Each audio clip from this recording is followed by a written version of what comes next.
In this crazy market, people are really turning their eye to new construction. In this video, I'm going to talk about all the pros and cons you need to know if you're going to consider it yourself.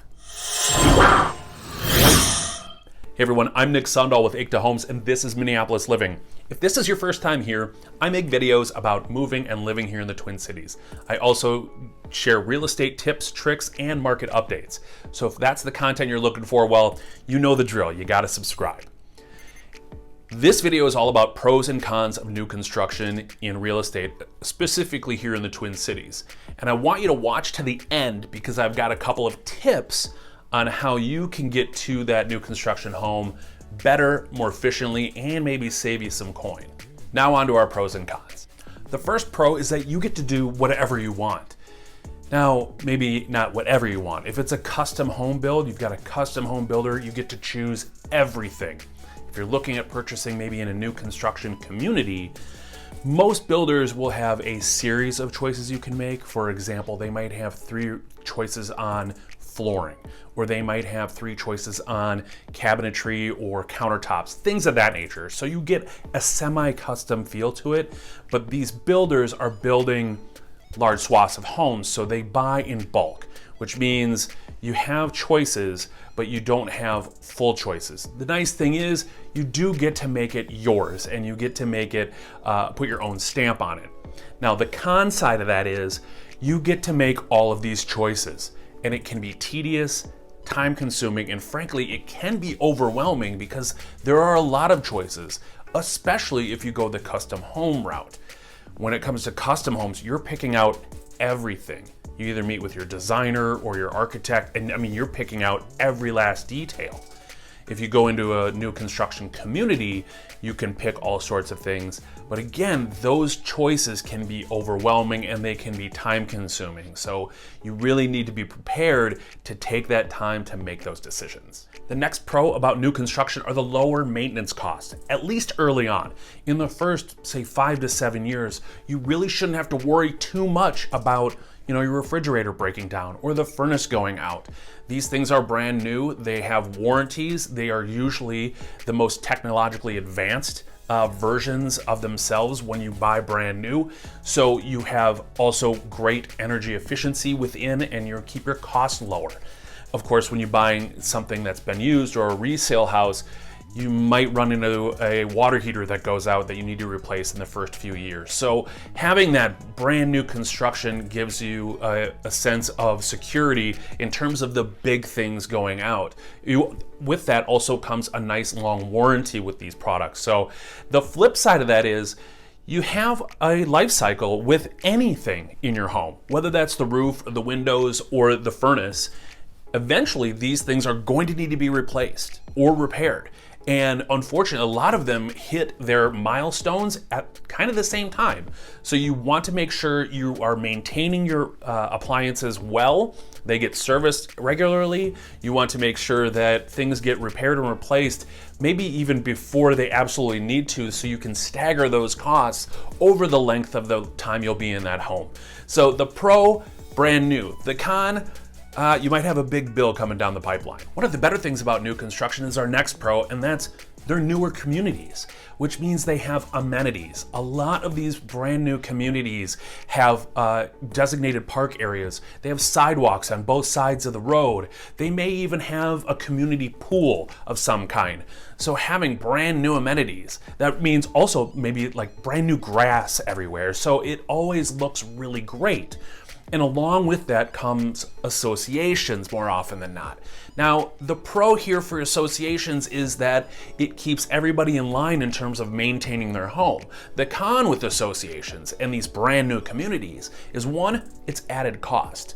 So you're paying for the maintenance of that pool and the sidewalks and perhaps your mailbox. They also have rules and regulations of what you can and cannot do to your home or your property. There are associations where you can't put in, say, a basketball hoop in the ground on your driveway. So these things you want to talk to your builder. Maybe you can get grandfathered in if you plan on doing some certain things before the association is formed.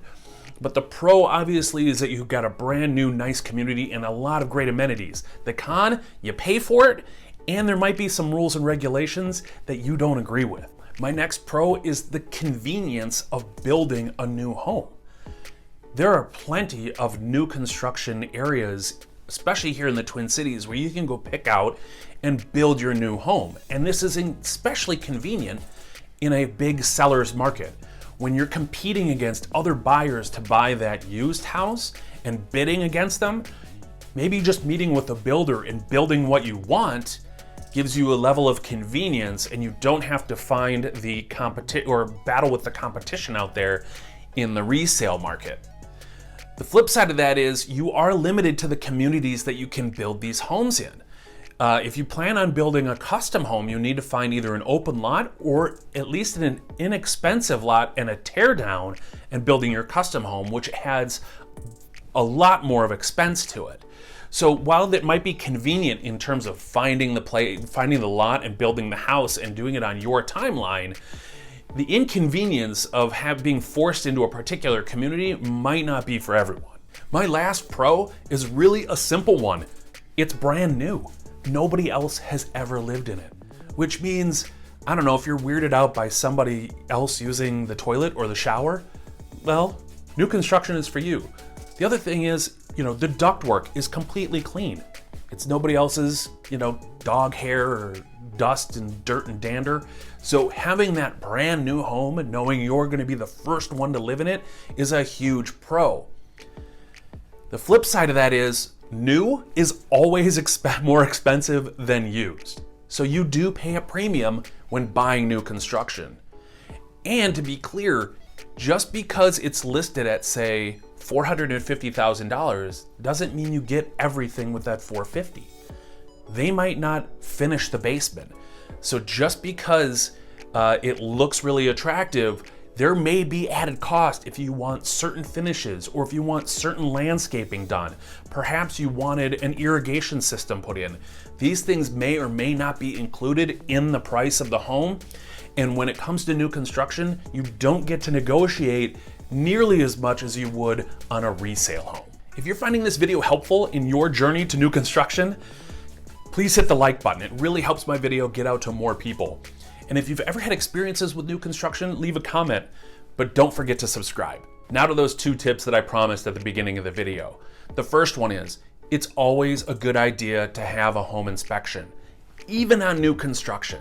I've heard of all sorts of nightmare tales about somebody who moved into their new construction home without getting it inspected by a third party, only to find that something wasn't done properly when it should have been.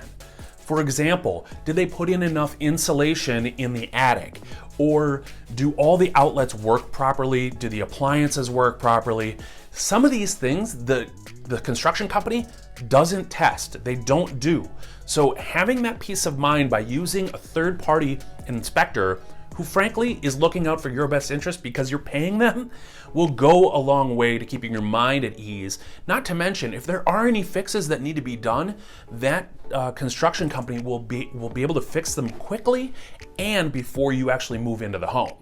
Also, and this is a little self-serving, it's hire your favorite realtor or real estate agent to represent you in buying that new construction. I understand that they may give you some incentives if you go directly with them, but I kid you not, most builders build in the cost of paying a licensed agent for the representation of their client. And frankly, if you went directly to the builder, do you think that they have your best interests in mind or theirs? Ultimately, you need somebody who's there to fight and negotiate for you in the event something doesn't go the right way. And they can also point you in the right direction for perhaps a real estate attorney or some things of that nature if things go awry. So having somebody that's there looking after your best interests, maybe showing you what you're gonna get for biggest bang on your buck when you make specific changes or custom updates to that home, that's also a very valuable thing. So this is Minneapolis Living. I really appreciate you watching. Please stay safe, please stay healthy, and I'll see you next time.